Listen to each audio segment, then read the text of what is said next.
Hey, everybody out there. What's going on? I'm a little slow getting used to this.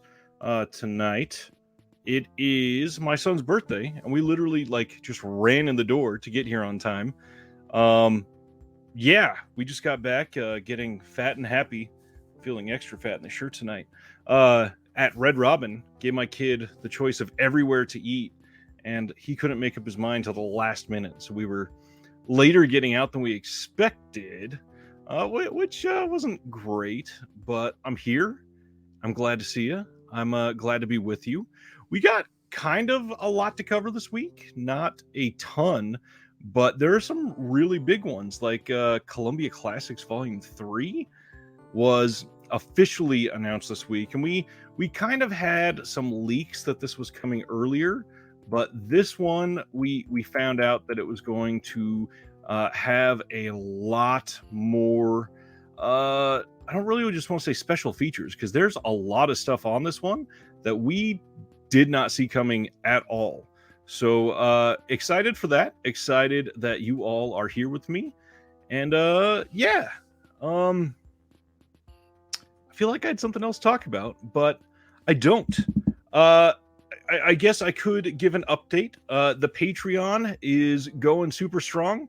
We, not this weekend, but probably next weekend. So I guess that would be 11, 12, 13, 14th, probably the 21st of August, or maybe the 28th of August. I haven't decided yet. One of those is going to be the Patreon watch along for this month. And we are going to be watching another full movie together. And if you want in on that and you're not on the Patreon, make sure you get in there before it goes down. Just to highlight again right now, because it's before the 20th of the month, if you sign up before the 20th of the month, you will be eligible for that month's giveaway if you sign up at the VIP level. And we've got a lot of people eligible. We've had a lot of really great packages going out so far each month since, gosh, I think I've sent out 5 or 6 packages since we started the Patreon. And each one has been pretty damn killer, if I do say so myself. So if you want in on that level, link is in the description below. Let's say hi to everybody. What's going on? That's my comment. Jeff, what's going on, my friend? Glad you're here. Sardis, okay, you got the video. Good. I hope it worked out. I realized right after I sent it, I didn't include how to turn on notifications. If you still want that, let me know. When you go to the Discord, the server for Disconnected, there's a settings button and it says manage notifications and you can turn them on in there. Zach, my friend, what's going on? Lissa, thank you for that. My youngest just turned 6 today, and we went to Red Robin, and they are very boisterous with the way they sing "Happy Birthday." And man, my kid is hilarious because he was stoked because of course it's Red Robin. There's 912 other people eating, and 5 other birthdays before his, so everybody was clapping and singing, and he was singing to everybody else. But then when they came to sing "Happy Birthday" to him, he did not love it. He got really shy and put his face in my armpit, and he sure ate his ice cream real quick. That's for sure. What's going on, Terry? And Mitchell's here. My friend John, what's up? Cam, hey. Swift is here. Happy Thursday to you, my friend. Fanatical Dragon. I will take this moment to shout out. Fanatical Dragon and I had a really wonderful conversation, which turned into this really exclusive face reveal of the Fanatical Dragon that was placed on the channel, I believe, last Friday. And we talked about premium editions, primarily things like one clicks and those crazy steelbooks, specifically from Asia for the most part. They're huge there. Not really so many here. I do, hilariously, there is some talk with another label about those types of releases, and that interview is going to be going up on Monday, so pay attention to that. Thank you, Cam. I'll let him know. Appreciate that. Oh, Chuck E. Cheese, man, that was the greatest. Yeah, I think we took my oldest to Chuck E. Cheese right before the pandemic hit, because his birthday's in February, and that was an interesting one. Yeah, Fanatical definitely going to do a part 2 eventually. And especially when people like Swift and Sardis are all stoked on it. Yeah, I'm glad. So glad you're here, everybody. That being said, I wanted to throw out, it has been a very busy week for me. I think most people knew, my sister was here last week from Arizona, and then this week I had to go into the office for some big fancy pants leadership conference, basically, of all of the bigwigs from my region that I'm in charge of, and we had to do a lot more than I expected, and I had planned on getting a video out tomorrow with me and my sister, but the editing just did not get done in time, unfortunately. So we're going to be rolling those out here soon. Me and my sister did record a lot together, like 4 videos, and I think you guys are going to love those. So look for those out in the next coming probably 4 weeks or so. I don't want to put them all out at once, but I don't want to, put them out for the next month and a half or something like that. So, be on the lookout for those. My sister is amazing, and I was so stoked that she was able to visit. So I'm glad. Man, seems like all kinds of people were stoked on that side of collecting, Dragon. I'm very happy that you guys really responded to that. Yeah, that side of collecting, it gets crazy. Lissa watched it as well. It's good to know. I I don't like being a fancy pants. I just want to sit at home in like basketball shorts and be able to never do my hair. I mean, I can't say I don't do my hair because I don't have to do much anyways. Let's get into some announcements, huh?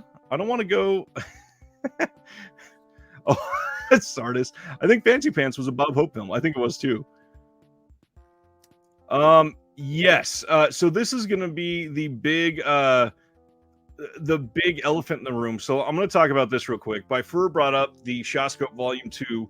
It did leak because of Amazon, of course, and it appears Arrow is probably announcing that tomorrow. Unfortunately, because there is no press release out, I have not posted it about it yet. So we will talk all about that set for next Thursday, probably, as long as it gets announced tomorrow. But it appears Shawscope Volume 2 genuinely looks really great. So, next Thursday night, we're going to have that conversation. Make sure that it gets officially announced. I don't want to step on Arrow's toes like Amazon did and the other announcement account that pretty much all of you probably follow. He leaks a lot of things, but I really try not to do that because the labels really don't like that, and most of them have told me that they really hate that. All right, let's get into some of these announcements. Again, as usual, if you have any questions, post them in there. As soon as I see them, I will try to get to them. I do have a couple random things that I wanted to highlight as pickups later. Nothing huge tonight, but I did want to highlight those. Patrons, I have been really light on the pickups video the last couple of weeks because of my sister and then this conference, but I will have one coming up in the next couple of days that will be going up for you all to see, and that will include all of this as well. And looking around, like I set something else out for myself, but I don't see anything. So let's get into it. Let me share my screen here. First one up is kind of a big one for me. This is quite a fun movie. We got Ski Patrol coming to MVD Rewind. This is coming on November 22nd, and this is its first time on Blu-ray ever, which is great. This is from 1990, and one of those really silly comedies, and I'm stoked that MVD Rewind is once again coming back for the titles that have never been released anywhere, and I'm grateful for that. I do understand the collectors that want things that have been out of print and all of that fun stuff, but these brand new titles are really where it gets exciting because it means new licenses. It not always, but it potentially means new deals are still coming with some of the studios. And a film like this, that if you haven't seen Ski Patrol, just to let you in on the secret, like this is one a lot of people love. This one is great, and it's genuinely really funny. So, in case you don't know all the details, this is 1990, like I said. The lease on the Snowy Peaks Lodge, a popular ski resort, is up for renewal, and its owner, Pops, has no worries about signing a new lease. Despite his ski patrol, an out-of-control group of skiers led by Jerry and Iceman, the resort has an impeccable safety record.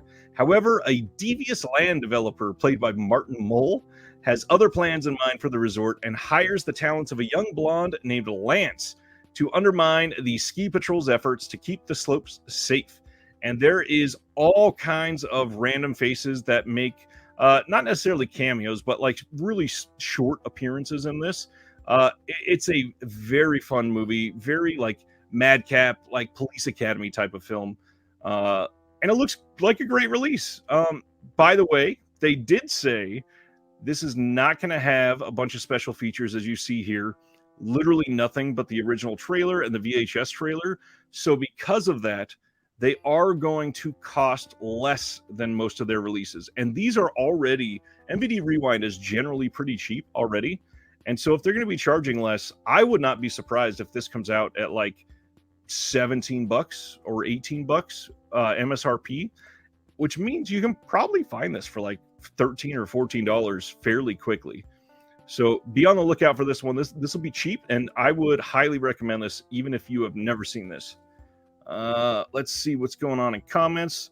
Quiet Rob, what's going on, my friend? Hilton wants to know if I shelled out for the Error 4444 titles. Let me tease that, because I did just sort of mention something. I happen to have my two Error 444, did I say the right number of fours, releases here on hand, because that interview coming out on Monday was with Error 4444, and I think I was only the third interview they've done, and they seem to really enjoy it. The interview was really fun, goes really through the minutia of things, and this is a company that has not been very public so far, so I think that this is one that you guys are going to be very interested in on Monday. This is a really exciting company and one to support, which to go for a long answer there for you, Hilton.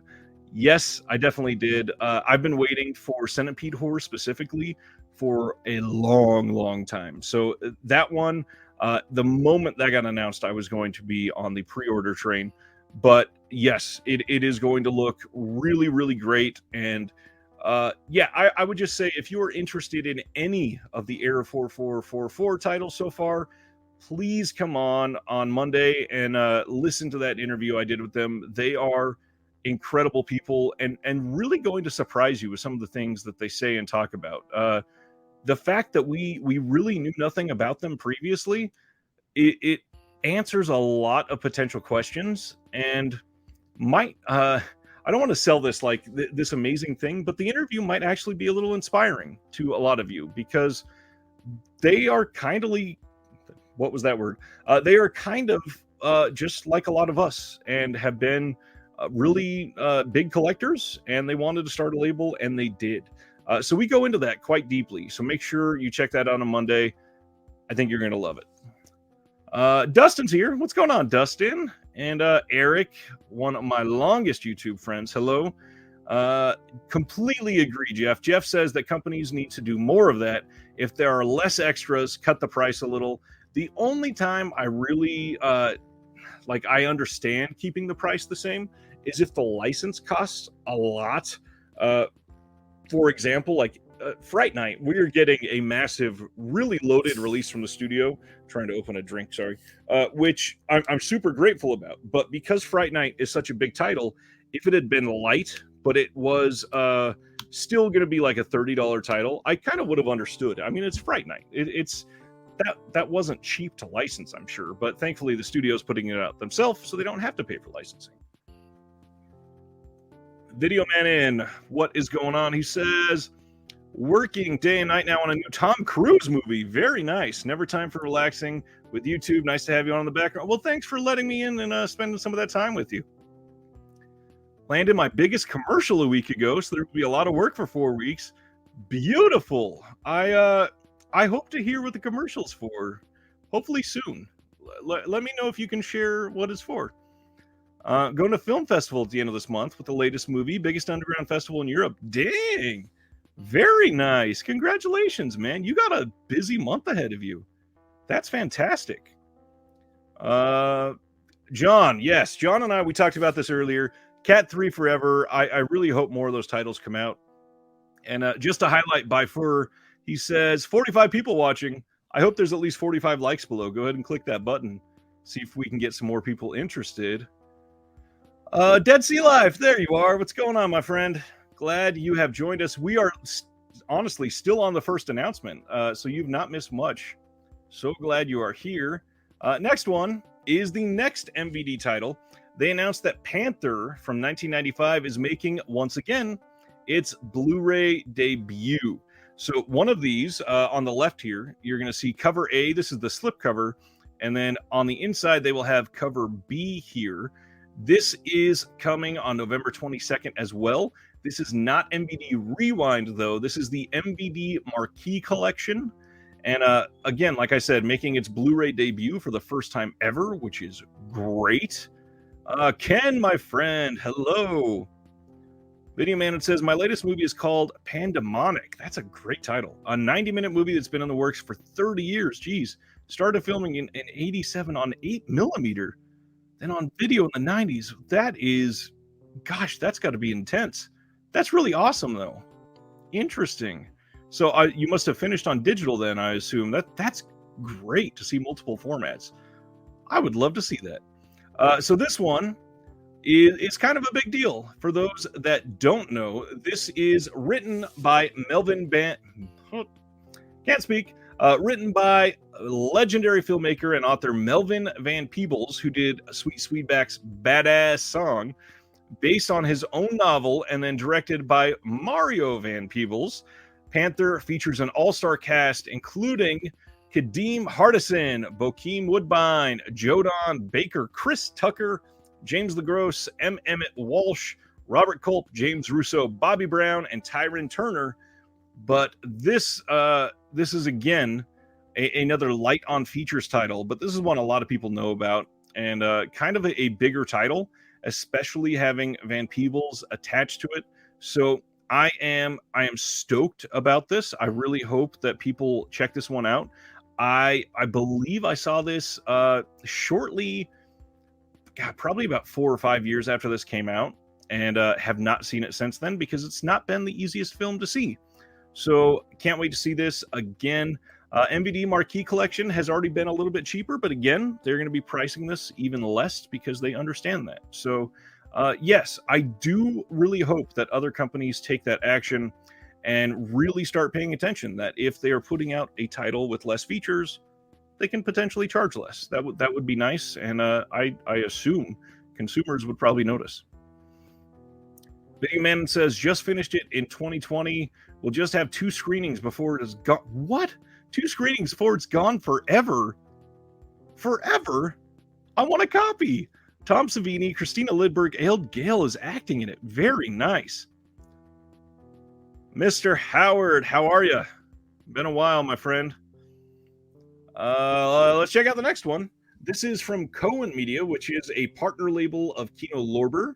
And we are getting a Knife in the Head from 1978, which is getting a brand new 4K restoration. Kind of surprised on that one. I'm glad we're getting it, but yeah. So from 1978, Bruno Ganz gives a tour de force performance as Hoffman. What? I mean, how often has the name Hoffman been used in crime films?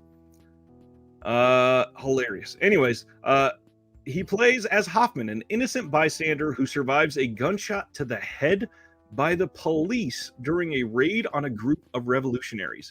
I mean, I'm already sold on this, but let's keep going. In order to justify the shooting, the police claim he is a dangerous radical who attacked a policeman.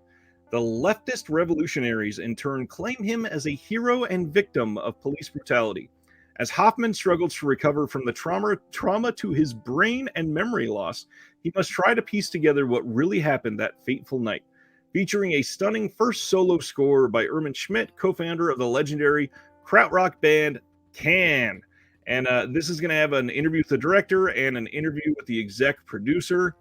I got to be honest, John, I agree with you. Judas and the Black Messiah is similar and quite underseen. However, I've still not seen it, and I really need to. I do think I have it here, and I really need to put it in. And I love Daniel Kaluuya, so yeah, I definitely need to see that one. Ken says, starting to get overwhelmed by the pre-order list. So much stuff coming out. We still got November and December announcements, and it's getting heavy. Like, this is the time of year, primarily it's usually September through November, but sometimes we'll get some December heavy hitters. Like, it appears Shawscope is probably going to be a December release again. And we're not even talking sale titles yet for those, those labels that have their November sale, like Severin and Vinegar Syndrome. And there's some big stuff coming this year that has already been announced, and also some that has not been announced yet. So this is a lot. Video Man says, I loved Panther when I was a child. Remember the release of it on VHS in Norway. It had restricted all over the cover. Wow. Yeah, interesting. So yeah, I would check this one out personally. This one sounds great. I don't think I've ever seen this one. BFI, they started putting out some announcements, and some of these look magnificent. A lot of these, I guess there's only like 4 or 5, so a lot of these might be a misnomer. A few of these are titles that people have really been wanting for a long time. So with BFI, these are UK releases, and I can only hope that we're getting some of these in the States. But we shall see. Coming on October 24th in 4K from BFI is Watership Down from 1978. If you have never seen Watership Down, this is a depressing film, but it's one that everybody should see. Dragon says November 21st for Shawscope. Interesting. Yeah.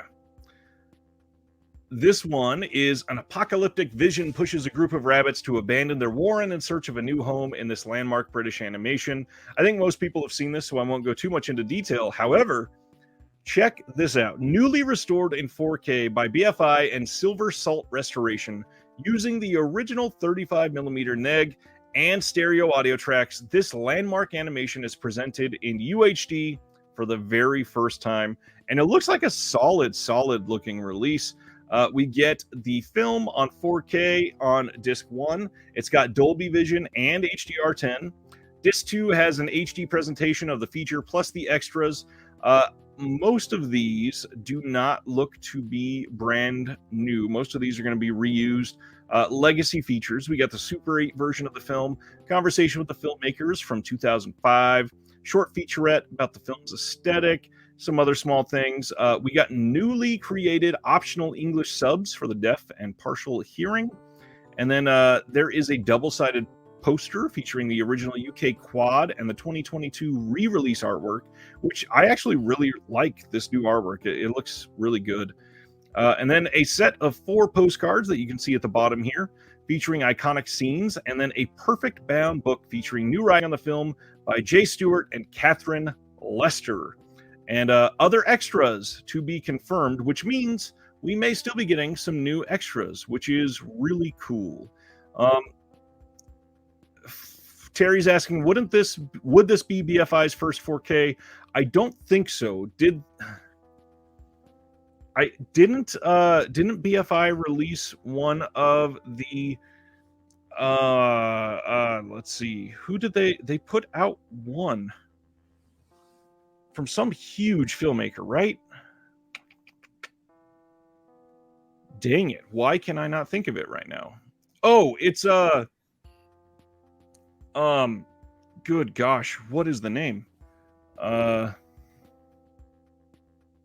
Let me Google, and by the time I've Googled, somebody else is probably going to be posting it in the comments. There we go. The Seventh Seal, and then yes, Get Carter was just released. The Seventh Seal is the one I was thinking of. That was the very first release. And then obviously that is one. I think that Bergman was their first one, right? I think that one was their first. But yes, BFI is really getting into it, and this looks great. Let's see. So much going on in the comments. Ken says, I'm an impulse buyer. Can't hold out for sales. Totally get that feeling. There is a lot I would like, but knowing I can't swing it does make it easier. And that's hard though too. Just can't do it. Yeah, and that's the thing. When you can't get everything, it really makes you appreciate the ones that you can get in, and really understand that if you're only able to get a few this month, perhaps those few you're really going to dive in and appreciate all of the special features, all of the book that comes with it, and really just get every single penny's worth out of it. That's highly recommend doing that to make sure that you're not just spending money to spend money. Coming on October 10th from BFI is The Ballad of Tam Lin. This is from 1970, and this is one I believe Imprint put this out previously.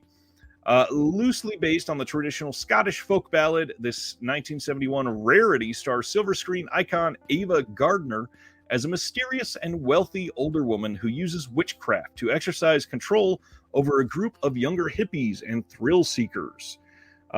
This is played by Ian McShane, Joanna Lumley, and Bruce Robinson. Features music by folk rock legends Pentangle and spectacular cinematography by Billy Williams. This is part folk horror and part blow-up style swinging 60s critique.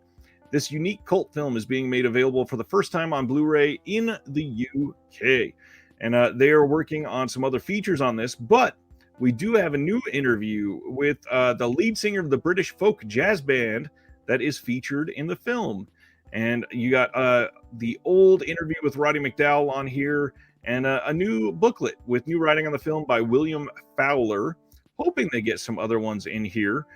This is as far as I remember, a pretty dang good film. The Ballad of Tam Lin is unique, very stylish, and hoping that it is one that more people are checking out now that this is coming out.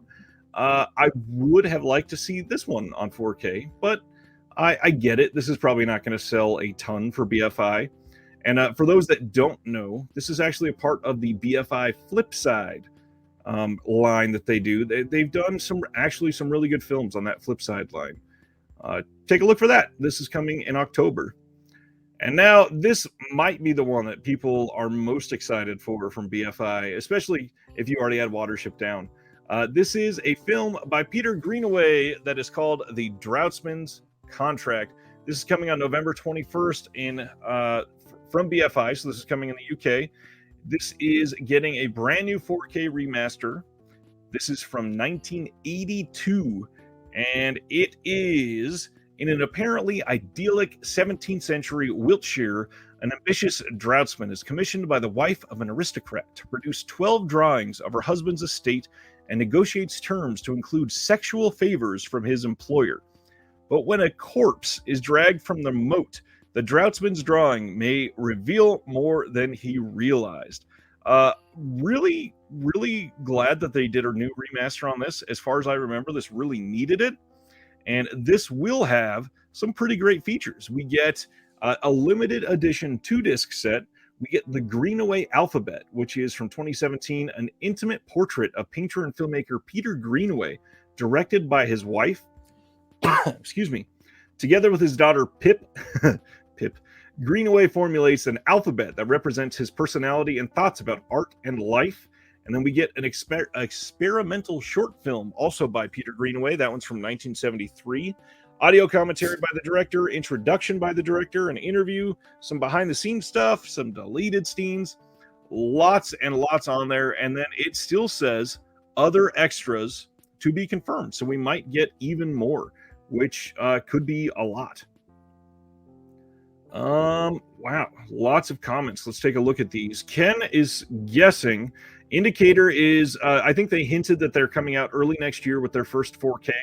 And Ken is guessing that it will be The Horror of Dracula or Body Double. Body Double, I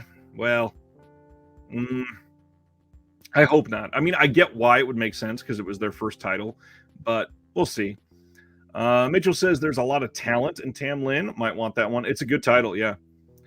Still really hoping for a 4K restoration of one of Greenaway's other films. Yes. Disconnected. You should check out Video Talk channel on YouTube. Maybe do a video with him. He's a lot of fun. Cool. I will check that out. Yeah, if you get a chance, Video Man, email me a link. Email is in the description below so I can see that.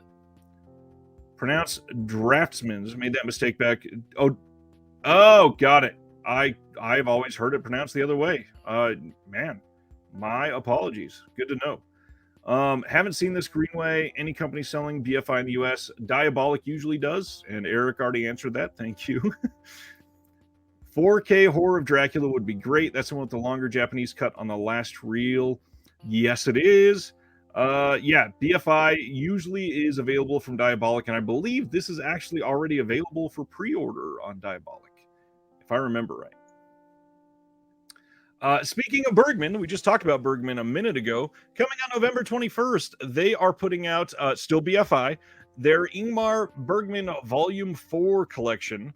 For more than 50 years, Bergman produced groundbreaking works of cinema, of course, making him one of the world's most acclaimed, enduring, and influential filmmakers. And in this collection, we are going to have Cries and Whispers, Scenes from a Marriage, Autumn Sonata, Pharaoh Document, I believe is how you say this one. It might be Pharaoh. From the Life of the Marionettes, Fanny and Alexander. They are also including the Fanny and Alexander TV series. And After the Rehearsal, this one will be limited to 5,000 copies. And they are going to be working on extras for this one. I will say these Bergman collections seem to have sold really well for BFI. So far, they've done 4 of these. And I got to be honest, they look really great in the hand. The art on these is always spectacular. I understand it's not the giant cinema box set from Criterion, but these are a lot less unwieldy. And I think some people may enjoy these primarily for that shape. They actually fit on a normal shelf. But yes, Bergman, obviously super influential. This is a lot of stuff in one box set. Again, I do believe this is already available for pre-order on Diabolic. And then also, of course, you can get this, I believe, direct from BFI. I think they ship here. BFI does great work. They are, if you don't know, BFI stands for the British Film Institute, and they put a lot of love and care in their releases, primarily because it is essentially what like the original mission of Criterion was, which is restoring and archiving the important films, primarily from their area, because they're BFI for a reason. So they do great work on their releases. Yeah, check that out if you're into Bergman. And I totally forgot this was announced as well, but this is probably the one that so many people are excited about, because we are getting from BFI Ghost Stories from Christmas. This is listed as Volume 1.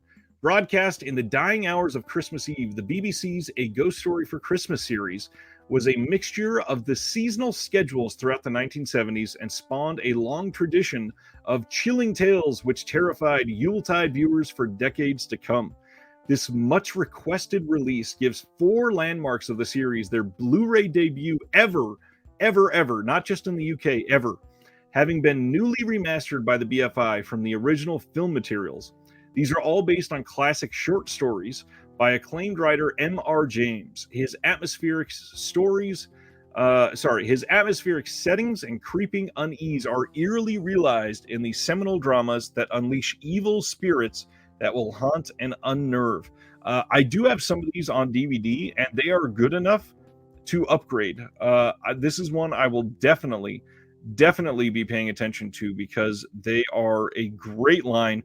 And in this first volume, which hopefully I'm pretty sure this is going to sell well, and they'll be able to put out a volume 2.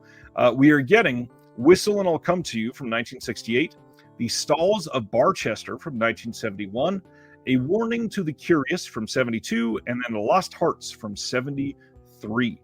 This is going to have a handful of things on here. We've got some extras like Ramsey Campbell on M.R. James from 2001, a conversation about Whistle and I'll Come to You from 2012, reading of Oh Whistle and I'll Come to You, My Lad from 2001. It's audio only. And then some other audio readings on here. Ghost Stories for Christmas with Christopher Lee, The Stalls of Barchester, and A Warning to the Curious from 2000, which is 60 minutes total, and other extras. There's all kinds of stuff coming in here. They are really putting love and attention into this, and I'm glad. These seem to be some of the titles that people have really been asking about, because the old DVD set they had of these, I believe, was very, very popular. So it must have done very well from them to be putting this sort of attention on these still in 2022 and on Blu-ray. So glad on that. Ken says, we got 2 great spaghetti western media books coming from Germany next month: The Dirty Outlaws and Arizona Colt. Very nice. Diabolic will probably get them, and Orbit probably will too eventually. Okay, I think this is the last title from BFI for the month. This is coming on December 5th. This is Nil by Mouth. And what is interesting about this one is this is written and directed by Gary Oldman.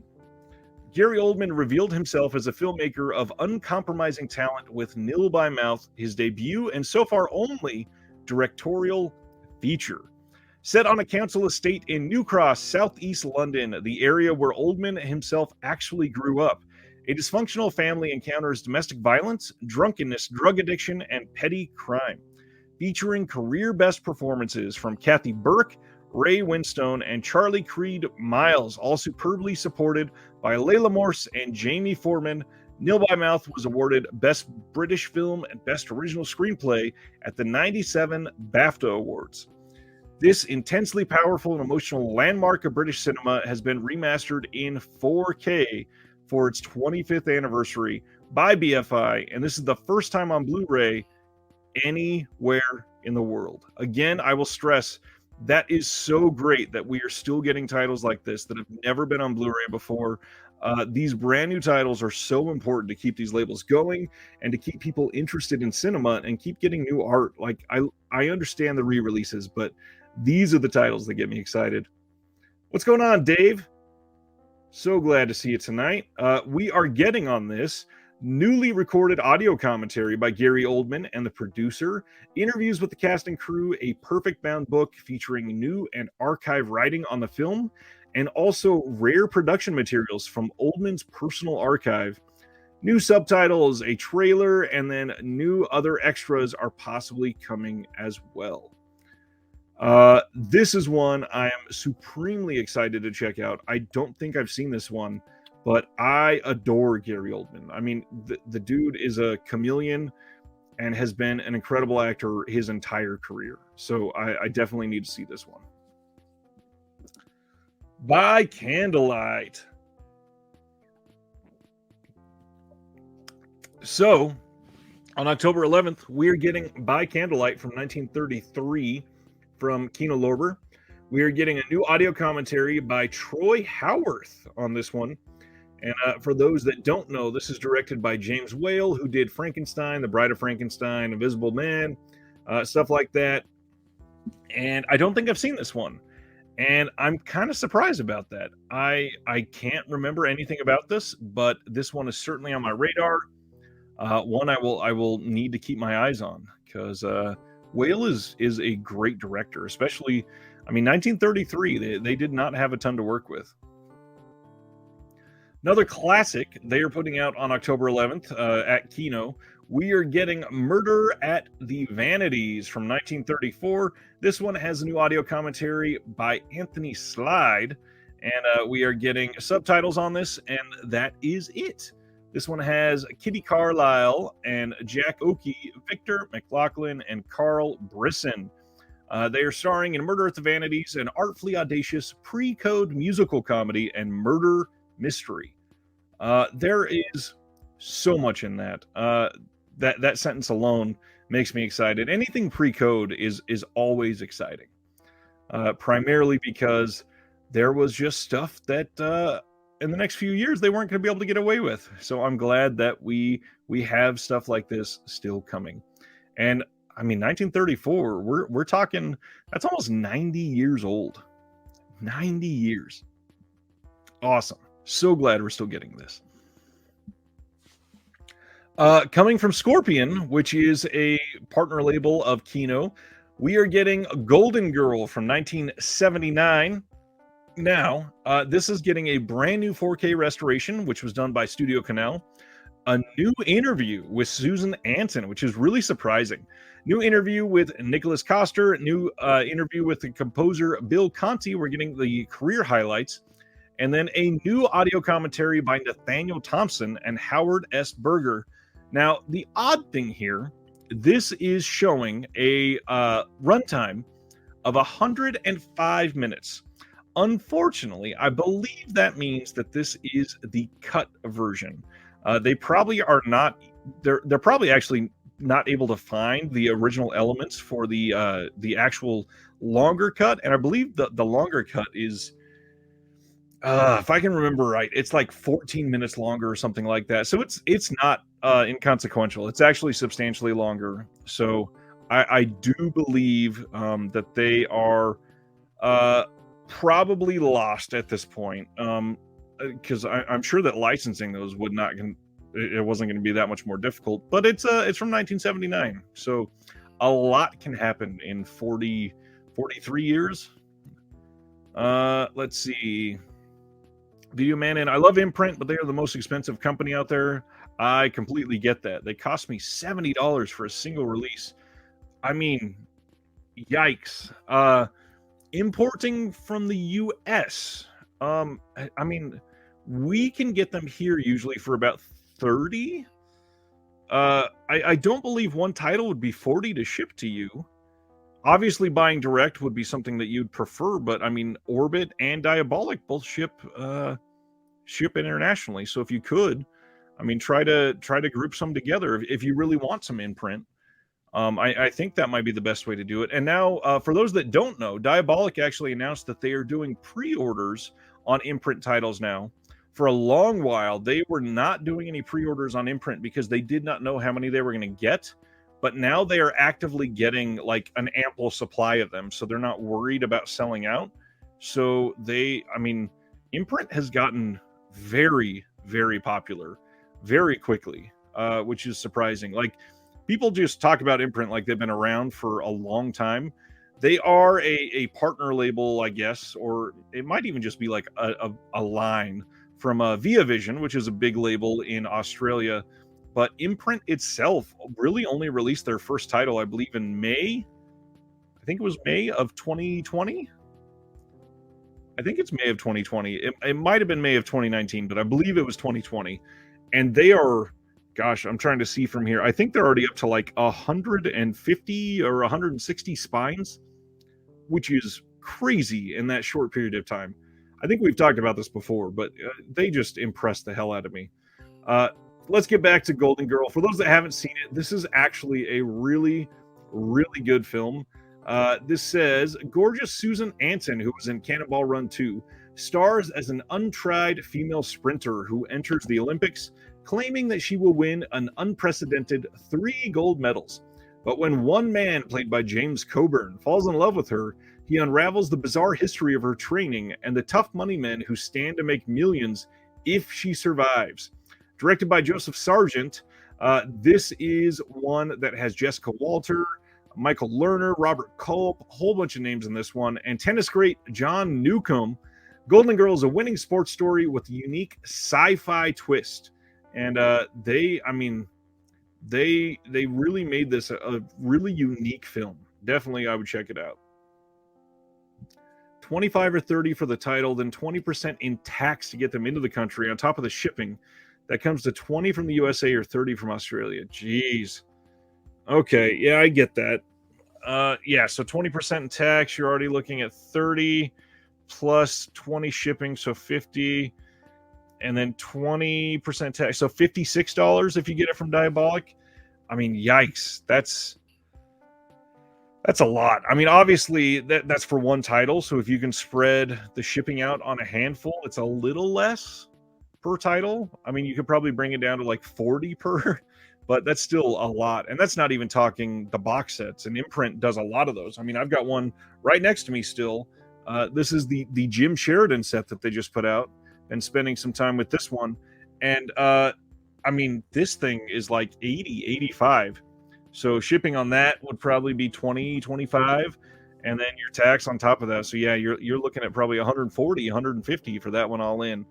I get it. It's expensive, and importing stuff is just genuinely not cheap. Uh, it's a lot. Next up, coming soon from Kino Lorber, we are getting Twilight from 1998. Yeah, Twilight. That name is not super unique.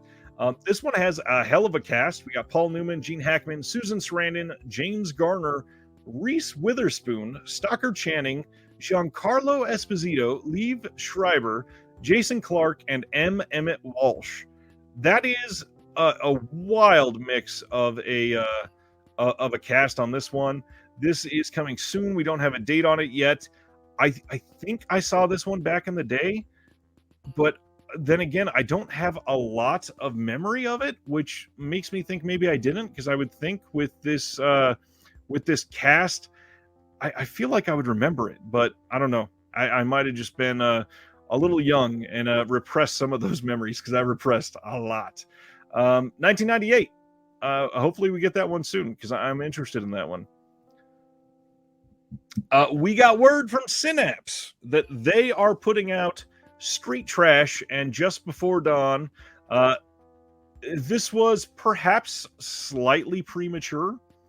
It sounds like Just Before Dawn is for sure coming in 4K from Synapse, but we don't know for sure that Street Trash is coming in 4K.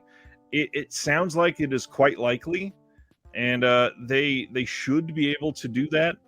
But yeah, this is one that I do believe is coming. It makes perfect sense. The fact that they are more certain about Just Before Dawn, it seems like both of these will probably come. Synapse did have the original release on Blu of Street Trash. I believe the only Blu of Street Trash in the US, actually. And for those that don't know, Street Trash Street Trash is a beautiful film. Street Trash is a very goopy movie, and I think we talked about that last week too. Street Trash is fun. It's got some weird scenes in it, but it is a classic for a reason. Just Before Dawn, though, this is the unsung hero of these two announcements. Just Before Dawn has gotten some love because it had a Code Red release, and then I believe that even got a re-release through Kino. But Just Before Dawn is genuinely one of the best slashers of all time. It ticks so many boxes for me that I really, really, really love in a film. And Just Before Dawn is creepy. It's realistic. It is like trashy in a weird way. And for those that haven't seen Just Before Dawn, it has a really nice ending to the film that really makes you appreciate the way that they set it up. If you really pay attention, it's not going to be a surprise or anything like that, because it's telegraphed multiple times. So I won't even call it necessarily a twist, but it is a really wonderful film, and I hope more people check this out, especially if it gets a beautiful 4K. Let's see what is coming up next. On Sunday, we got an announcement from Kino that they are putting out Marathon Man from 1976 in 4K with a brand new Dolby Vision Master. This is really cool. This is a great movie, obviously. We got Dustin Hoffman, Laurence Olivier, Roy Schneider, William Devane, Fritz Weaver, and it was directed by John Schlesinger, who did Midnight Cowboy, The Falcon, and The Snowman. This got Best Supporting Actor nod for Olivier, but one that a lot of people have seen. And yeah, this is a great film. I'm glad they're doing this in 4K. Let me check the comments. We're talking about Reese Witherspoon being naked. Let's see. Don't show the box sets, makes me want them. Oh, geez, Eric, thanks for your sacrifice again for that one. Marathon Man announced 3 days after I bought it on Blu-ray. Watched it anyway. Oh, boy. Currently, there is a sale going on for Warner Archive. back again at the Movie Zing website, which is somehow the new host of the Warner Archive sales. In this sale, we are getting 4 Blu-rays or DVDs this time for $49. Now, they have a lot of stipulations on this that they don't really announce. They are very specifically priced. Blu-rays or DVDs are for $49. But the worst thing with this sale is that when you go to the site, they charge some of the most ridiculous prices for shipping that I've seen since the last time I shopped at Severin. They charge like $3.50 for the first title, and then for every title after that, they charge another $1. So if you get the 4 titles, you're actually paying like $6.50 in shipping. So $55 is a lot more than what used to be the 4 for $44 sale, which just hurts a lot more than it used to. So I understand that prices go up, and I understand that Warner Archive had to shutter their website that they were running everything through. Their storefront is gone. But I just don't love these Movie Zing sales. And for those that live in Illinois, it's even worse. If you live in Illinois, they charge sales tax. So everyone else in the States gets no tax charged. So those in Illinois, this is a much worse deal than what you used to have. Terry says, thanks to the Discord and the Marathon Man announcement, I revisited the first episode of Clerks, the animated series. And I mean, Clerks, the animated series, unsung in its time, a lot better than it should have been. And one of those things that really solidified my early love for Kevin Smith. Kevin Smith is great. I even love Tusk, and I don't, most people don't. I still have yet to see the follow-up to Tusk. I've not seen Yoga Hosers, but I'm interested in pretty much everything he does. And I still say Kevin Smith's masterpiece is actually Red State, and not enough people have seen it. Red State is amazing. Dead Sea Lives. Oh, man. Severin charges $1 per gram for shipping. That is seemingly not far off. Oh, man.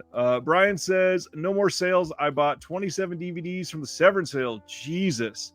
The crazy thing, it probably wasn't that expensive.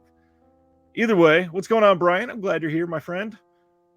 We're going to talk about another sale in just a second. But first, let's talk about one that I am really worried about. We actually have 2 announcements from this company. We'll get to the other one in just a minute. But Dark Force, not a company that we've talked about in quite some time, but Dark Force has announced that they are getting into the 4K game. We talked about this a few weeks ago. VCI Entertainment, they announced their first 4K. Children Shouldn't Play with Dead Things. And I didn't, hearing that announcement, I'm not going to run to trust VCI. I don't know which one scares me more, VCI getting into 4K or Dark Force getting into 4K. Multiple companies that are less than stellar on their reputation wise for their quality output. Dark Force is less than stellar for multiple reasons, primarily for their treatment of customers, especially online. But Dark Force just does not do great work a lot of the time. So I would be very hesitant to jump at a pre-order for any Dark Force 4K. We'll talk about probably their bigger title that's coming to 4K in just a moment, though. Let's see. Eric says, I guess I didn't see Twilight after all, was confusing it with Nobody's Fool. However, Twilight is included in the After Dark box set. Nice. From Imprint, of which I watched the first 4. I have not got through the first 4 yet, but that box set, for those that don't, the After Dark box set from Imprint is potentially like one of the releases of the year. I would highly recommend it if you can find it still. It is great. Red State is amazing, says Dragon. Yes, somebody else. Such a great swan song for Michael Park. Was that his last film? Damn, did Red State come out after Tusk? I could have swore Tusk came after Red State. Oh, geez. Yeah. Red State's great. Michael Parks is fantastic. Sadly, Go and Dogma were put out by Sony, but are out of print and pricey. Absolutely. Let's see. Sardis, I just bought a dozen Russian DVDs from eBay with subs. Nice. Half for Sci-Fi I haven't heard of. Tusk was his last. That's what I thought. Yeah, I think Red State was like 2010, and then Tusk was like 2000. Tusk had to have been like 2014, actually. Yeah, I think it was 2014. Those were like very blurry years for the Kevin Smith crowd. It wasn't the View Askew universe film, so I may be wrong there, but I feel like Tusk was 2014. Speaking of the sales, the next one that I wanted to shout out is the Shout Select sale. Now, unlike the other Shout Factory sales, the Shout Select sale is usually very good, and this year this is no surprise. This Shout Select sale is surprisingly great. There is some titles in here that are cheaper than you will ever see them in any other places. They've got The Wizard is like $10. The Wizard, the collector's edition of The Wizard for I believe $10. Some really great titles in Shout Select. I was considering, let me open this in another tab. If we go really short, oh man, are we really almost at an hour already?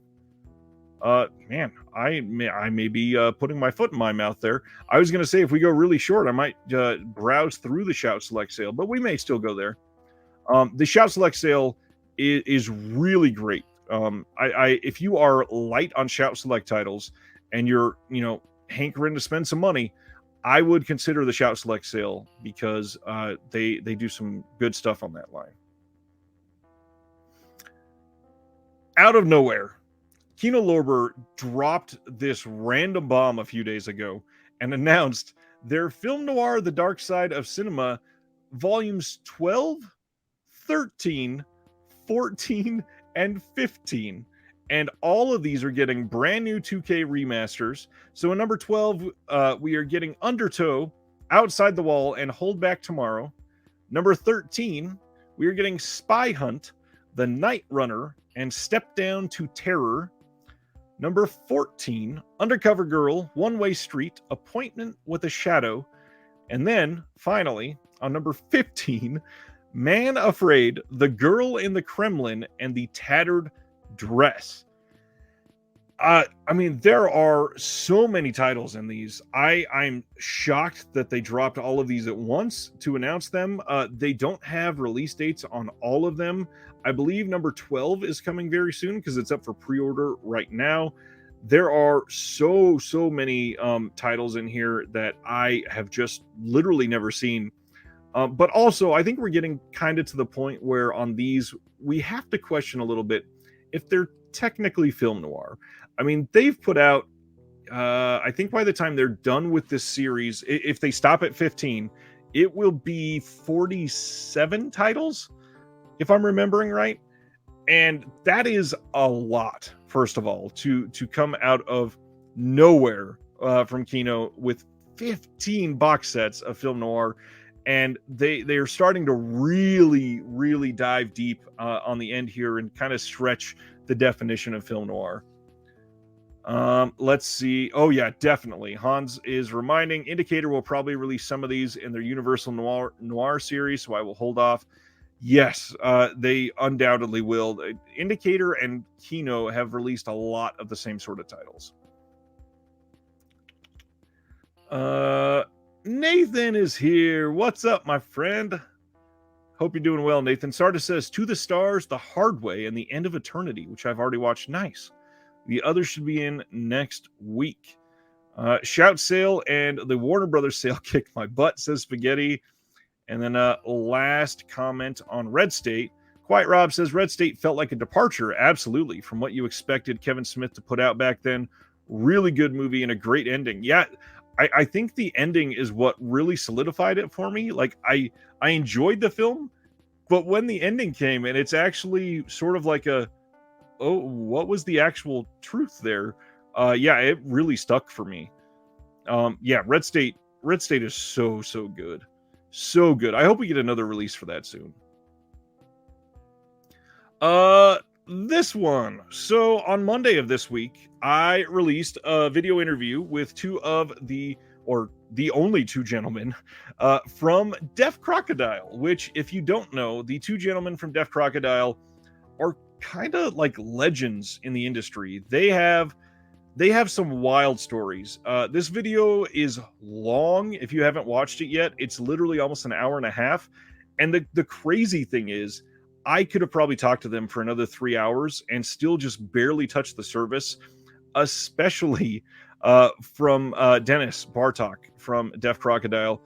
The stuff that they can talk about, specifically like unused Monty Python animation from the 80s that they touched, the work that they've done on restoring films through multiple companies. I mean, Arbalus and Deaf Crocodile and Cinelicious, they have done so much stuff.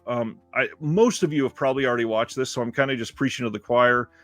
But the Deaf Crocodile guys, like, there is so much coming from these guys that they alluded to, even, that I am so excited for. And I can't stress enough that if you have not donated to the Solomon King Kickstarter, which, again, most of you probably already have, but if you have not, they are not like swimming in Scrooge McDuck money or anything like that. A lot of these labels, let me minimize this for a second. A lot of these labels are not necessarily like struggling to get by, but the cost associated with these things, they're surviving from like one release to the next, and they are hoping that they can get enough support to continue to do these things.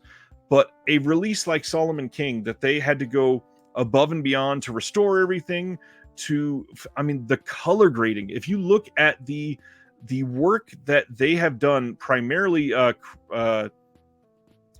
Craig from Deaf Crocodile, he's the one that does most of the restoration work. He is changing a film that was a weird deep yellow color and making it look incredible. And the videos that they have posted online, they are astonishing. I do want to highlight, Brian says, I think they hit their goal fast, which is awesome. They did. Their goal was 15,000, and they hit that literally like in 2 or 3 days. And it was great. And I'm stoked for that. Unfortunately, they highlighted that their goal being 15,000, they were only actually going to get like 6,000 of that, and the restoration cost them more than $50,000. So they have put a stretch goal on there. They have a script that you can, an actual hard paperback version of this script that you can purchase, and they're just killing it with the work that they do. And yeah, I really want to just stress that these companies, they really need you to speak with your wallet when you can. They do so much work, and we're getting more. I mean, they want to do more Patushko films. They want to do there's one of the coolest things that they reveal is we're getting basically like a sister release to the animated film that they put out, and we're getting another one of those that's also animated coming next year. And they were saying they want or what were they saying? They were saying that the animation in that one might be even better, which is crazy because Delta Space Mission looks incredible for how old it is. That release looks fantastic. So yes, keep Deaf Crocodile in your mind. Donate if you can.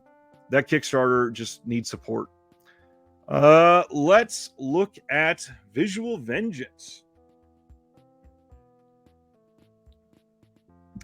The little line from Wild Eye, of all places. I didn't think Wild Eye would be making such a big hit in 2022, but they are releasing for this little sister label that they started, Visual Vengeance films. They've put out 4 so far, and this is their 5th announcement. We are getting a film by Todd Sheets called Moonchild from 19 1994. I believe Todd Sheets is actually from here in Kansas City, and they're kind of killing it. People are loving these releases. If you have not read about this one, this title says, in a dystopian future, political prisoner Jacob Stryker, what a great name, is transformed into a werewolf super soldier by government scientists. He escapes captivity and searches for his son, who may be the Messiah, and joins an army of karate-kicking rebellion fighters poised to overthrow the United Nations of America. Along the way, Jacob is hunted by a group of cyborg and mutant bounty hunters as he tries to forget the bomb implanted in his stomach that's set to explode in 72 hours. I mean, first of all, that sounds like 7 films in one, which alone, that has to be just absolutely bonkers. But this says, a mind-boggling, sprawling, shot-on-video horror sci-fi action martial arts epic. Again, shot-on-video horror sci-fi action martial arts epic. From shot-on-video fan favorite Todd Sheets, who also did Zombie Bloodbath and Goblin, that is one of the most ambitious and offbeat low-budget movies of the VHS area. So this is going to be on Blu-ray for the first time ever. New director-supervised SD master from the original tapes, which means, keep in mind, this will not look like amazingly clear. It was shot on video, so this is still only going to be in standard definition. This is going to have a bonus audio CD of the movie soundtrack, 2 new director commentary tracks, which is very intriguing to me. Includes the original alternate VHS cut of Moonchild, Wolf Moon Rising, a making of documentary, 4-page liner notes, and then a limited edition slipcase by the Dude Designs for the first pressing. But then also, just like they've been doing, we got this little bonus set that they're putting out. We got the VHS stickers, we got the little booklet, we got the slipcase, which looks great. And here is a close-up of the art on that slipcover, and they are doing fairly well. Visual Vengeance is doing just fantastic. Let's see. Video Man says, I don't understand because they are shot on video. Why do they restore, or why do they, I assume you mean restore it. I love shot on video, but to put in time to fix it is weird. I mean, it could look a lot better. That's the big thing. And then again, to include these on Blu-ray, if you watched the,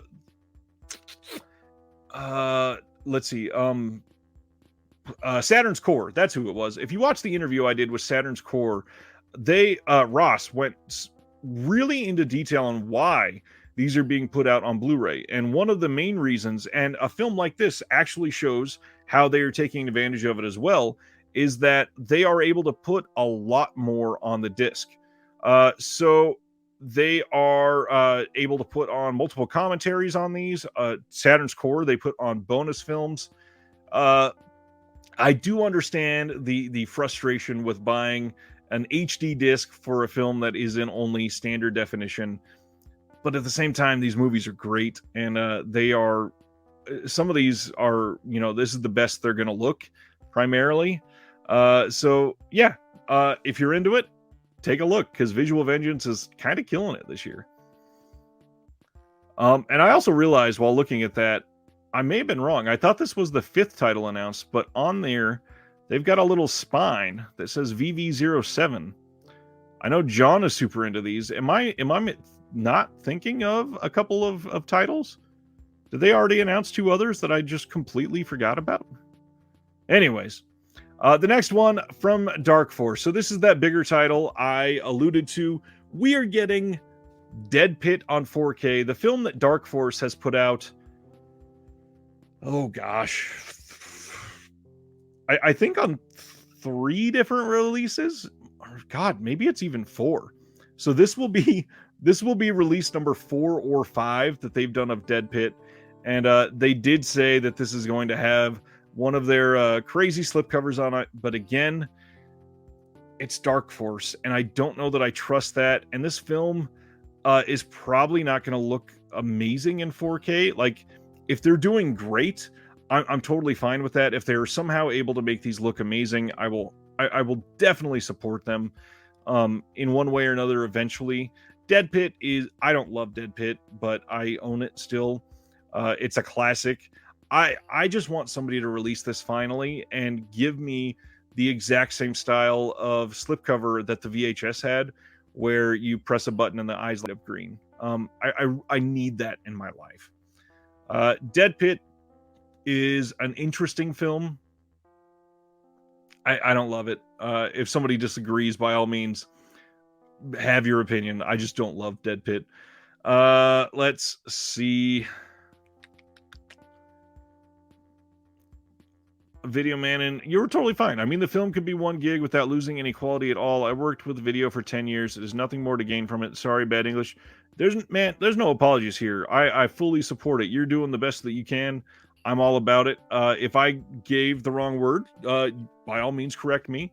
I understand it. There's probably no quality to gain from it. However, tape does deteriorate, and what they can do is restore pieces that have deteriorated, and I do hope that they're able to preserve them, because all of these deserve to be archived properly to the best possible quality. And SD, I get it, the tape is not going to be in HD or anything like that, but I mean, they could look better after some restoration. We don't know what that tape actually looks like by now. And yes, it could be on a DVD that is cheaper, but DVD is also a lot more susceptible to damage. So that's also another reason. And they're not so much cheaper that the cost to consumers would be cheaper by $5 or $6 necessarily, especially if they're still putting the amount of love into it that they're doing on Blu-ray. Anyways, that's a whole other conversation. Yesterday, Scorpion releasing, and Kino announced that they are putting out Island of the Blue Dolphins. I have never seen this one. I don't know anything about this. This is getting a brand new 2K master and no bonus features, it looks like. This is coming on October 18th. Based on Scott Odell's beloved children's classic, Island of the Blue Dolphins is the heartwarming adventures of a 19th century Native American girl who becomes stranded on a remote island off the California coast. I mean, it sounds interesting. I mean, 1964, there were quite a few of these, so I could see that being decent, at least. Yeah, I might check this out eventually. We shall see. Scorpion does good work. Speaking of good work, we got Burt Lancaster and Katharine Hepburn, who did all right in their time. We are getting The Rainmaker from Kino on October 25th. This is getting a 6K scan of the 35mm VistaVision original camera negative. This isn't the one we talked about last week, is it? I think this is a brand new announcement. I know we had the talk about a 6K scan last week. Things are scanned higher than they're put out all the time. This is nothing new. This is getting a new audio commentary by Julie Kurgo, and that shouldn't be surprising. 6K scans, even higher than that, have existed, and they're still only put out by, on a 1080p Blu-ray, and that's okay. They look even better because they are done to the best of their abilities, and we're still not going to see a 6K disc or anything like that.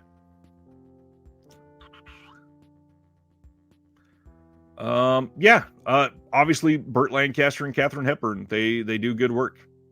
Strongly suggest it.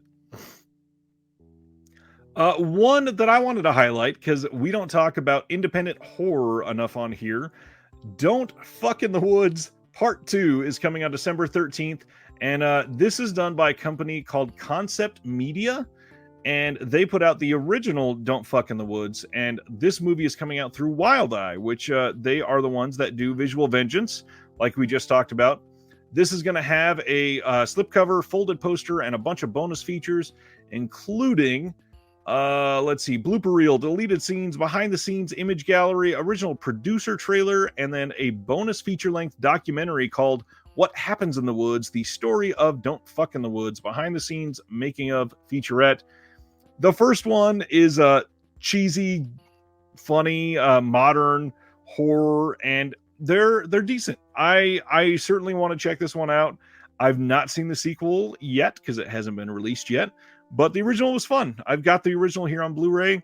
The original even got, I think it got a steelbook release, if I'm remembering right, which was really odd for indie horror like this.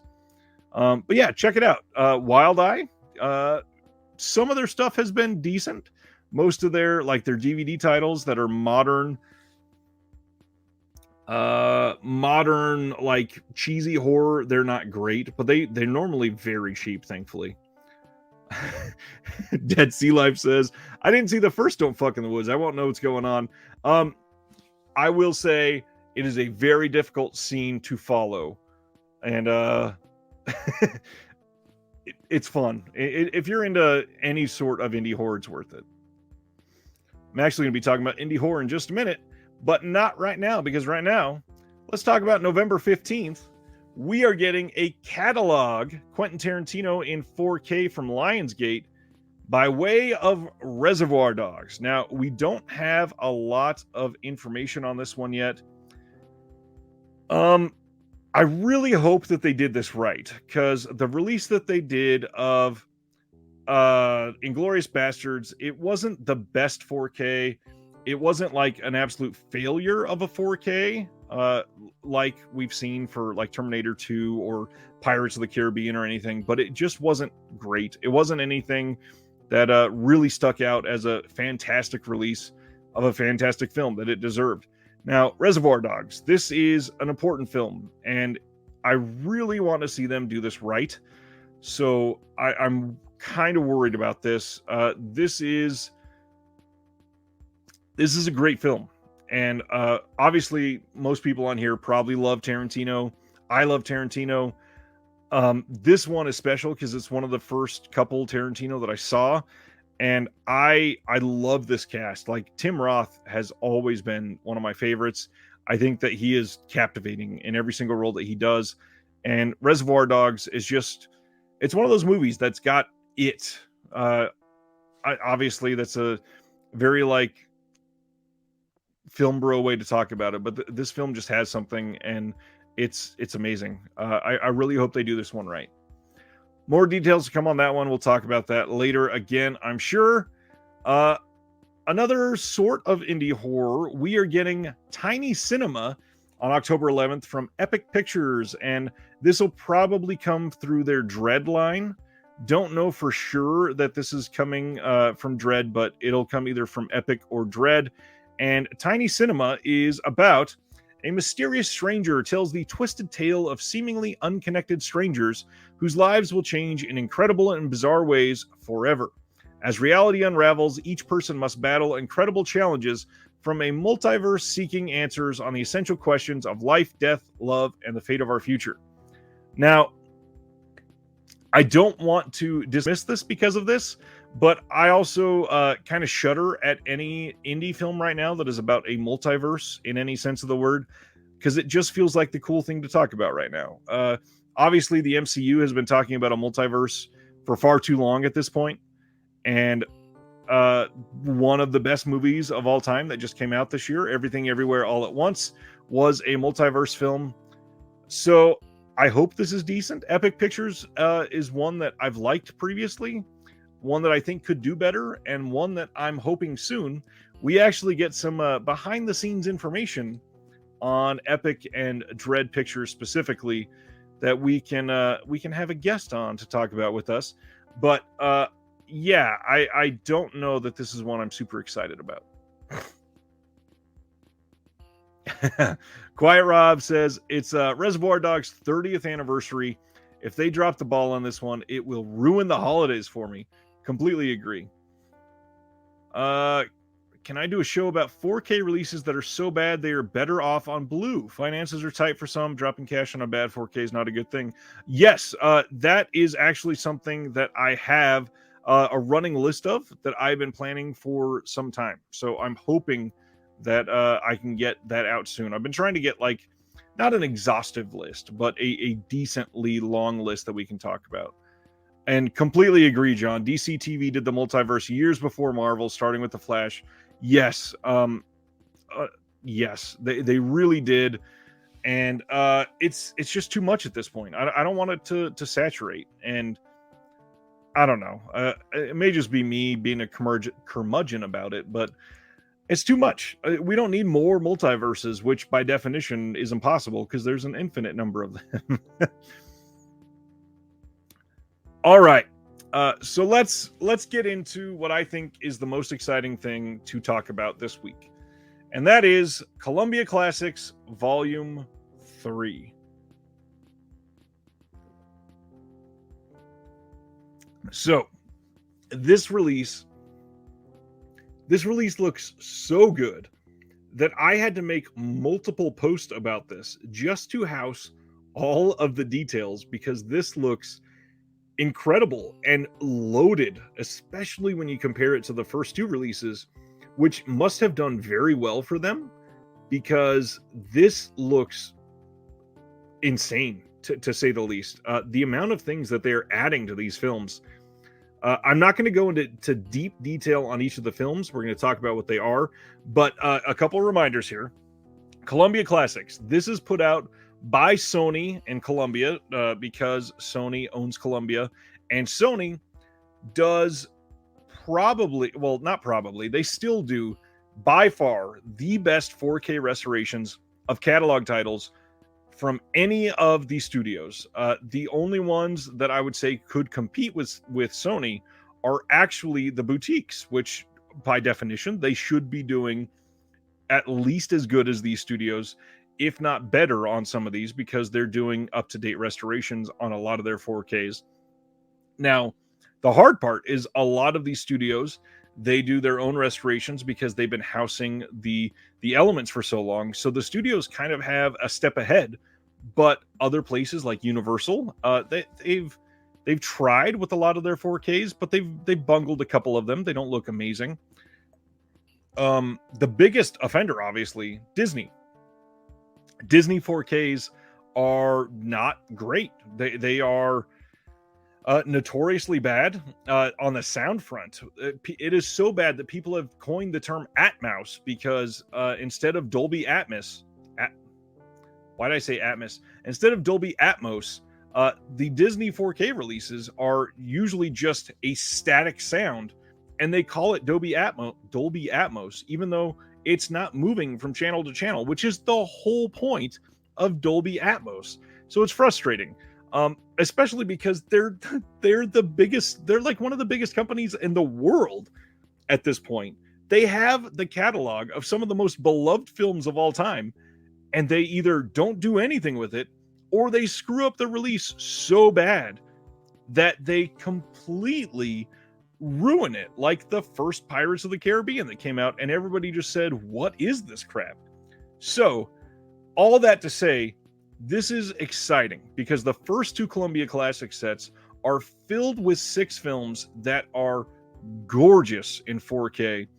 And while this is potentially the least exciting slate of titles from the 3 sets, and I get that, I've heard a lot of people complaining about the list of titles, these are going to look incredible in 4K. We've got 2 or 3 titles in black and white, and one of my favorites from the 90s. I loved As Good as It Gets. But this set is going to look amazing, and it's filled to the brim with extras. So let's get into it. I can stop with my tirade before we go into details here. So the first that we are getting, first an overview of Columbia Classics Volume 3. This must-own set includes films that have resonated and endured with stars and stories that have reverberated through cinema history. The films included in this are It Happened One Night, From Here to Eternity, To Sir with Love, The Last Picture Show, Annie, and As Good as It Gets. Each film presented in 4K resolution with Dolby Vision HDR, and 4 of the films have all new Dolby Atmos mixes. The 6 films in the Columbia Classics Collection of Volume 3 are only available on 4K Blu-ray disc within this limited edition collector set. Now, to break in here, that is likely going to be true, potentially forever. There are still films released from the first 2 sets that have only been released on 4K in those Columbia Classic sets. So it is quite possible that this is the only place you are going to be able to get these titles. So if one of these is one of your all-time favorite films and you really want it on 4K, the best it's ever going to look, this is when to get it, because you're potentially not ever going to be able to get this on 4K outside of it. They have released, oh gosh, I think standalone 4Ks of 2 or 3 of the titles from the first 12 that they put out in these sets, but that's it. And gosh, it might only be 2. Huh.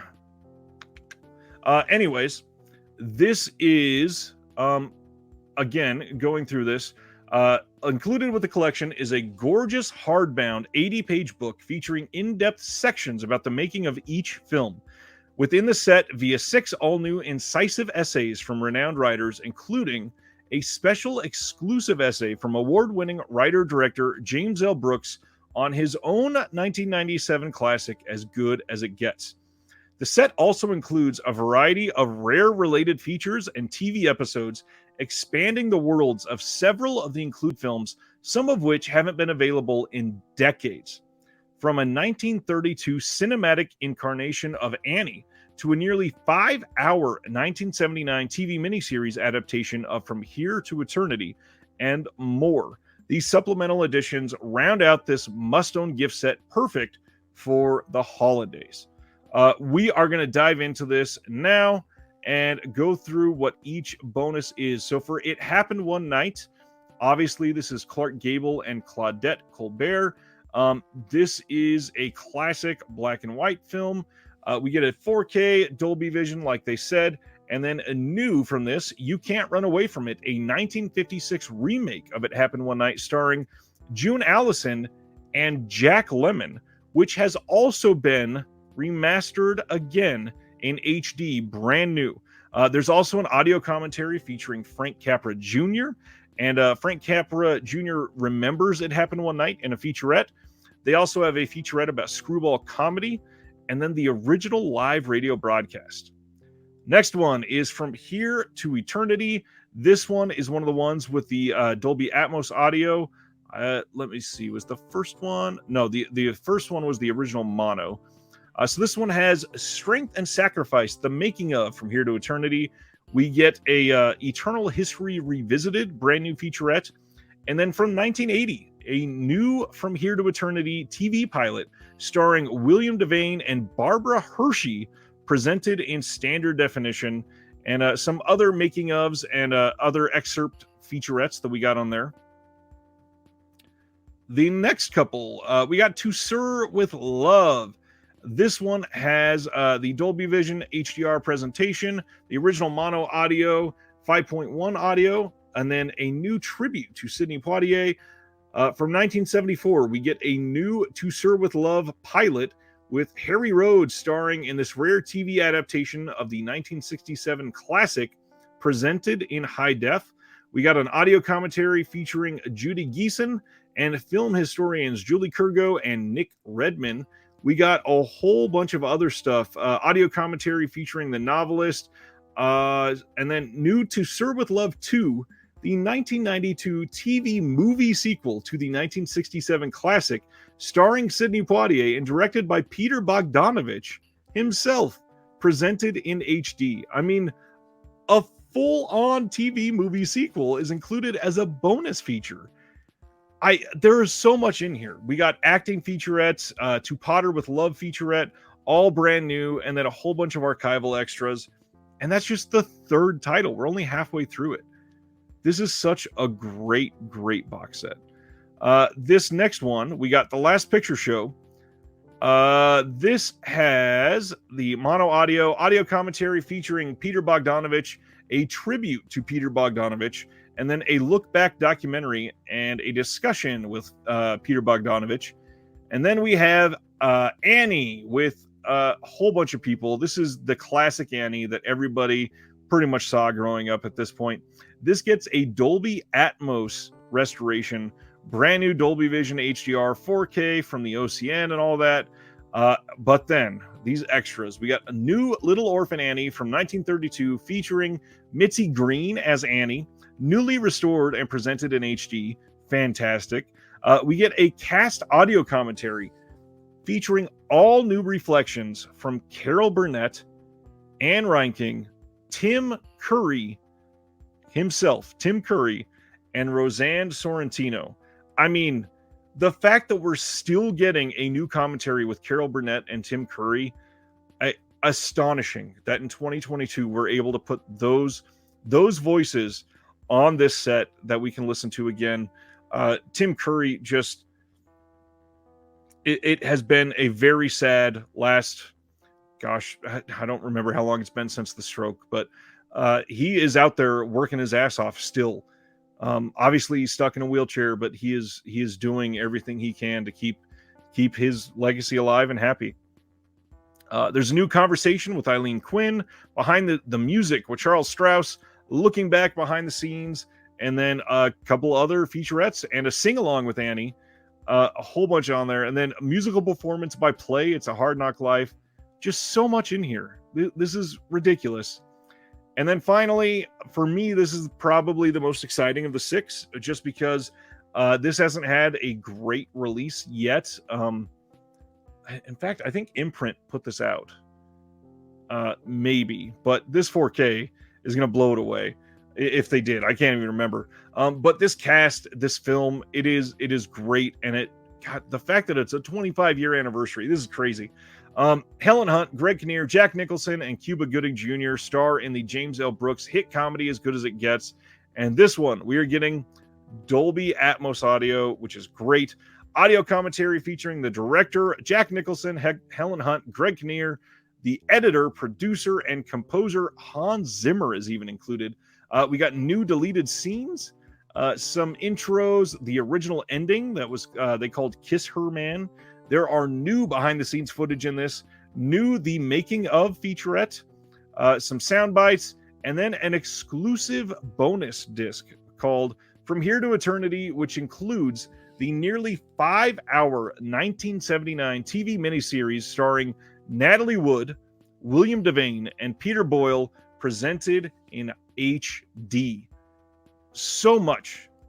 This release is just crazy. I mean, a full miniseries, TV movie sequels, full other films. This is the way that studios should be releasing their films.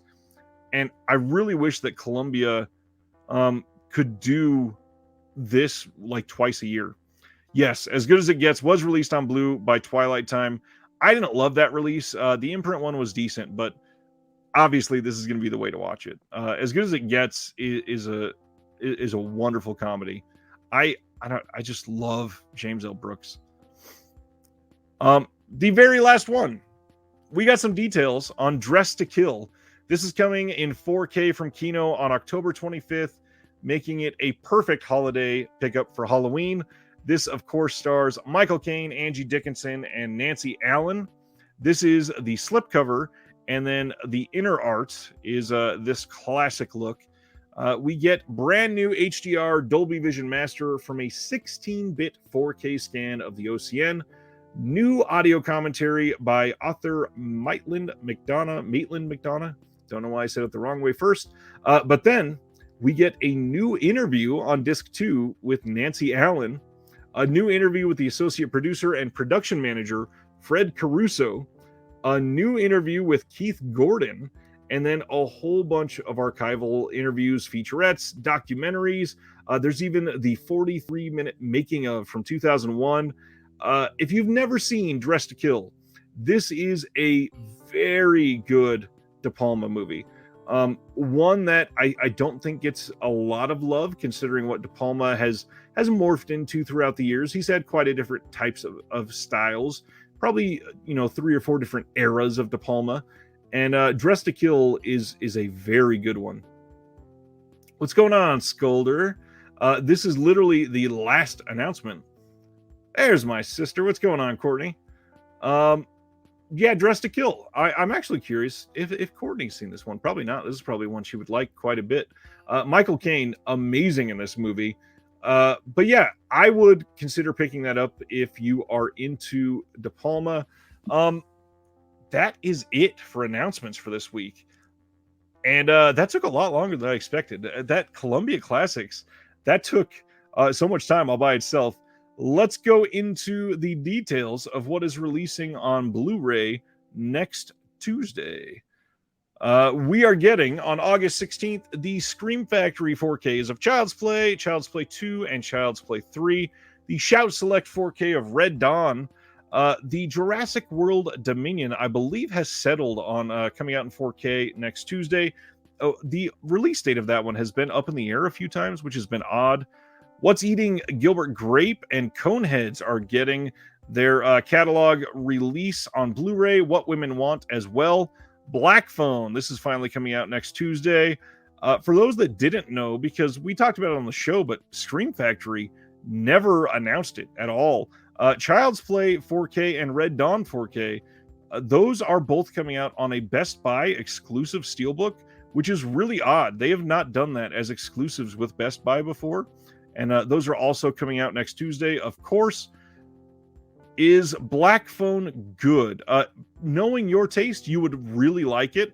I think that it gets a little anticlimactic, and I don't want to give away the twist for a fairly new film or anything like. It's not even really a twist. I don't want to spoil it. Like the first almost half of the movie is really good, really great setup, very creepy, great score on that film. Unfortunately, when the bulk of the movie happens, it's in a situation that kind of just takes the rug out of the film, I think.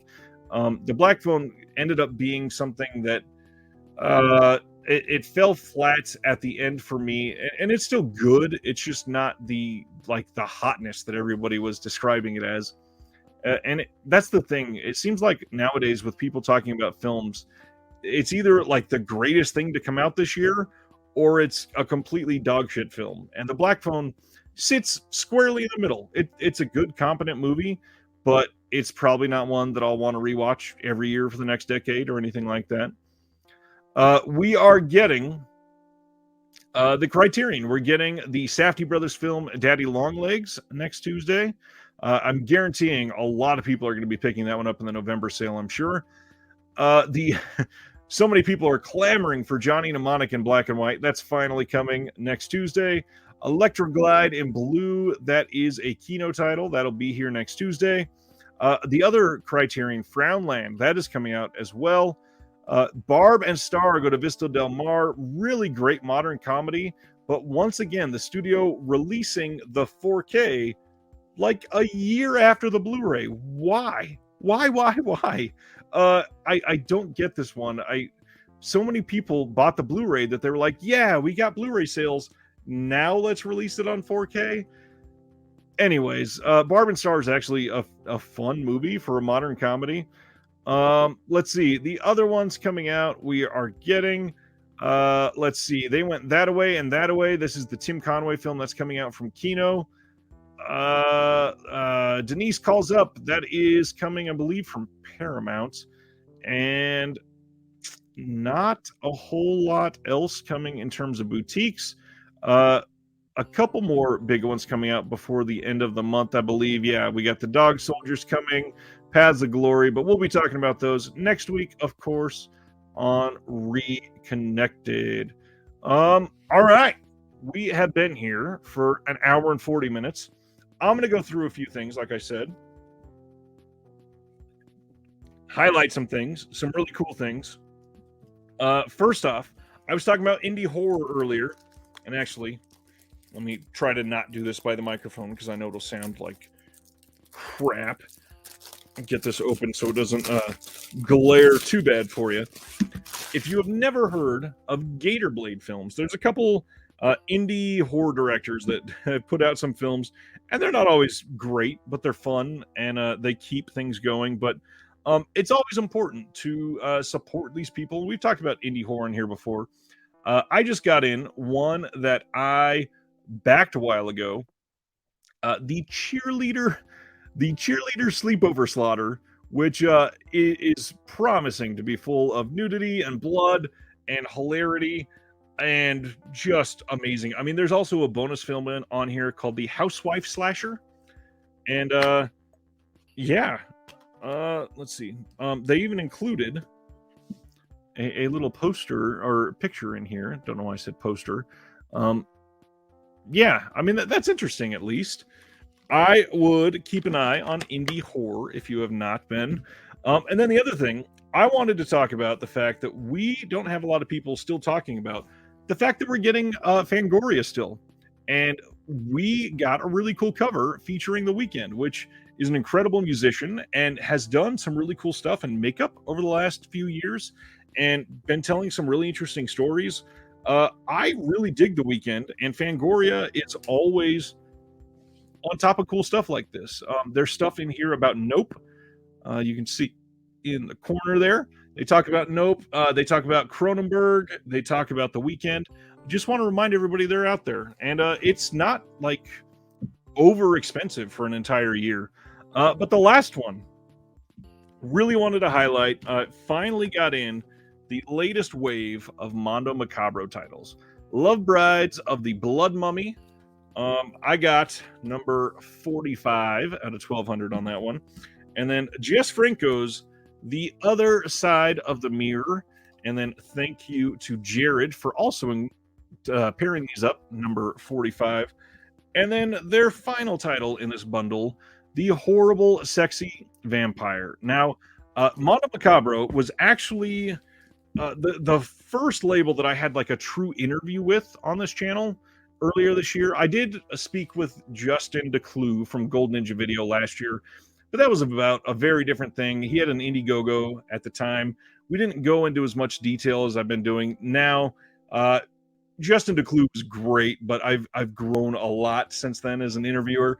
And Mondo Macabro, they get like ample attention, but I think that they still go into the radar for a lot of people, and people just plain forget to support them. And Mondo Macabro has had low-key like one of the better years from a boutique standpoint. They've put out some great titles this year. They've got their first 4K coming with Dr. Caligari in November, and they are releasing just really unique, interesting titles with a lot of bonus features, and their limited edition titles are selling decent, but like their last wave didn't sell that well for them, which is really odd. So Mondo Macabro, if you have never supported them, please go back and watch my interview with Jared. They do incredible work, and they are somebody that I think if you are into horror, if you are into like bonkers cinema, they have something for pretty much everybody out there. And then last thing, I will remind everybody what I said at the beginning, just in case you weren't here then, Air 4444. I have my interview coming with them on Monday, and it is not for me necessarily, but it is a great pile of information.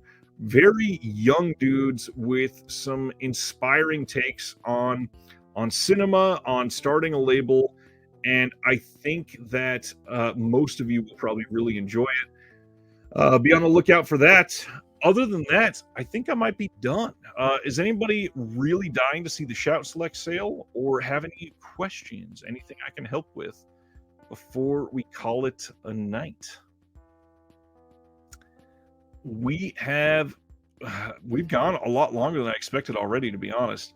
I really didn't think that I was even going to get an hour out of it, but the fact that Columbia Classics just had so much, stoked that we are getting that, and all that work went into it. All right. I am probably going to call it then. Not a lot going on there. I want to once again say thank you to the patrons. Most of you are in the chat tonight, and just want to say thank you. You are huge supporters of this channel. The Discord is very active. Everybody on this list is amazing. They have done a lot to help give proper feedback, to share what they like about the channel, and give me some information that will help make everything better for all of you. So thank you to those. If you're interested in the Patreon, check in the description below. We have just a wonderful community behind the scenes, and I appreciate all of you. And as I always say, from one collector to all of you, have a good night. We'll see you next Thursday, and I got some more stuff coming before then. See ya.